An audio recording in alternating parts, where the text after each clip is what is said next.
The Samsung Galaxy Z Flip 7 is a great flip phone that gives you the best Samsung's mobile might in a package that's innovative and polished. To say it's an improvement over past Galaxy flip phones would be an understatement.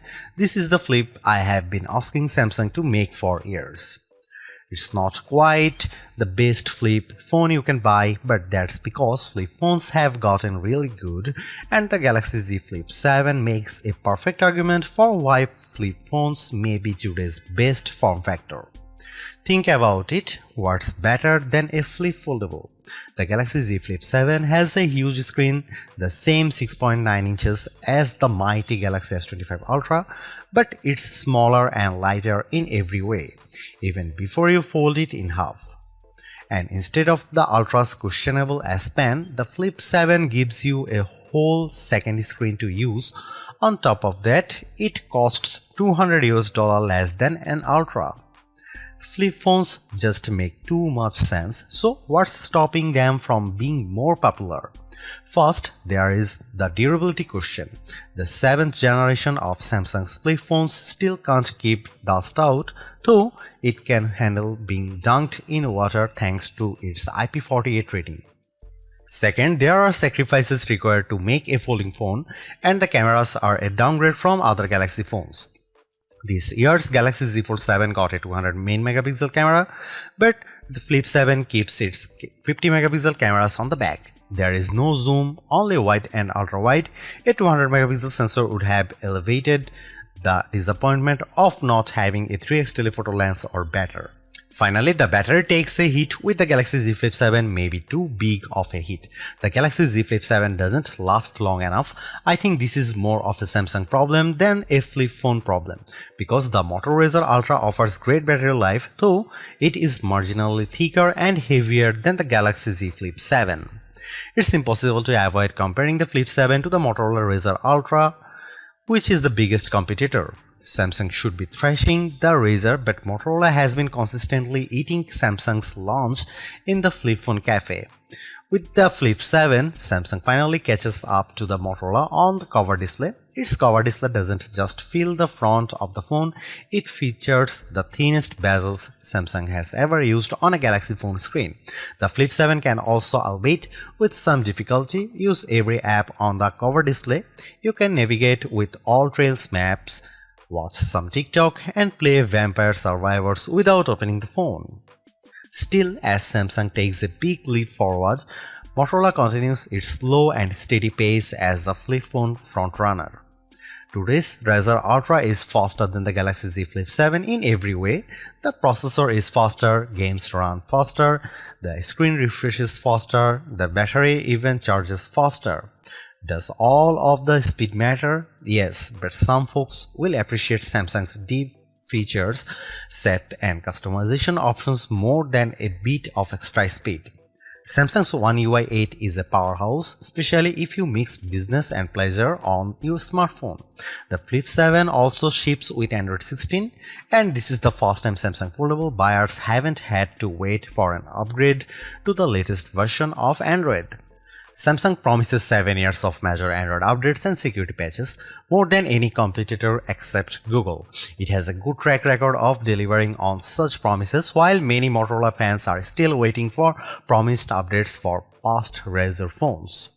It is time to consider a flip phone? Absolutely, as you have probably noticed, I am a fan of flip foldables, and the Flip 7, with its versatile cover display, rock-solid design, and hefty set of features, offers more value than the sum of its parts.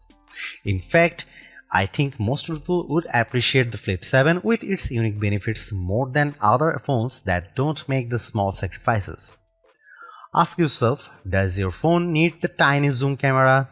Wouldn't you rather have a phone you can slap shut and slip in your front pocket? And I use the cover display on my Galaxy Z Flip 7 far more than I use the S Pen on my Galaxy S25 Ultra. I am rooting for flip phones, and the Galaxy Z Flip 7 is an exceptional flip for serious smartphone users. The Galaxy Z Flip 7 starts at $1,099 US, which is the same price as last year's Z Flip 6.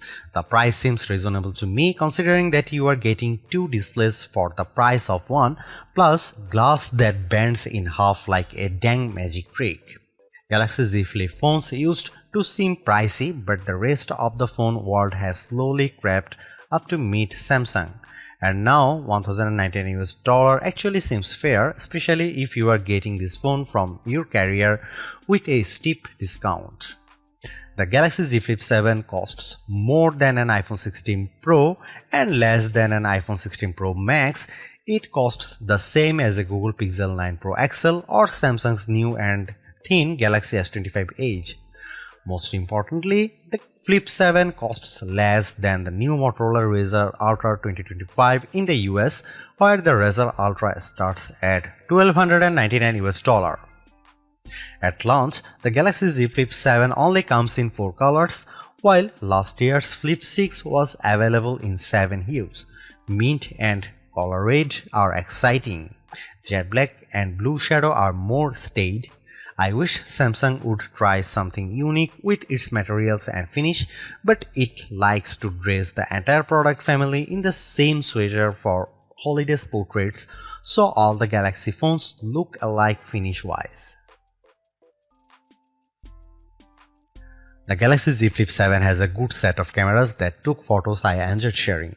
Images taken with Samsung cameras usually pop with bright colors and a highly sharpened look, but I have noticed on the last couple of phones that Samsung has been toning down this artificial look for a more natural photography style closer to what the iPhone produces. I am all for it. Don't worry, Samsung fans, you still get photos that look great, especially if you opt for Samsung's specialized modes. Samsung's portrait mode is probably the best on any smartphone. It isolated my subject neatly and blurred the background for a gorgeous look. Samsung's food mode is by far the best camera phone mode for taking food photos.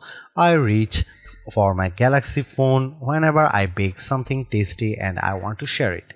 Samsung's AI editing features are also the best I have used on any smartphone. When you cut an unwanted person or object out of your photo, the Galaxy Z Flip 7 does a perfect job of filling in the gaps. If there are floors, board, or vertical blinds behind them, it fills this in seamlessly. Of course, the Galaxy Z Flip 7's coolest camera trick is letting you use the cover display as your viewfinder for photos. You can take selfies at the full 50MP resolution when you point the main camera at yourself and use the cover display. You can also set the phone in an interesting position, way down low or hanging from up high, and then take shots with voice commands or by signaling the camera with a wave. My only complaint is that lack of a real zoom lens. I have a kid who plays sport and the digital zoom isn't good enough to capture him on the field. If you take photos from far away often, you will miss the lack of real zoom. Maybe Samsung should try a zoom camera instead of an ultra-wide on the Flip 8. Here are some camera samples of the Samsung Galaxy Z Flip 7.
In the end, while not absolutely perfect, the Galaxy Z Flip 7 represents a major step forward for Samsung's pocket-sized foldable series. The compromises are smaller to the point where they are easy to ignore. It's a great all-rounder, has a much better cover screen, better camera performance, and an internal screen that's not too narrow. I really like it. You could argue that Motorola Razr 60 Ultra makes better use of the cover screen, and I'd agree with that assessment, but with the build quality, display quality, software optimizations, and improved cameras, the Galaxy Z Flip 7 is much closer to competing with Motorola's Super Clamshell. And in some ways, it's actually better. This is a wonderful phone and one that's a joy to use.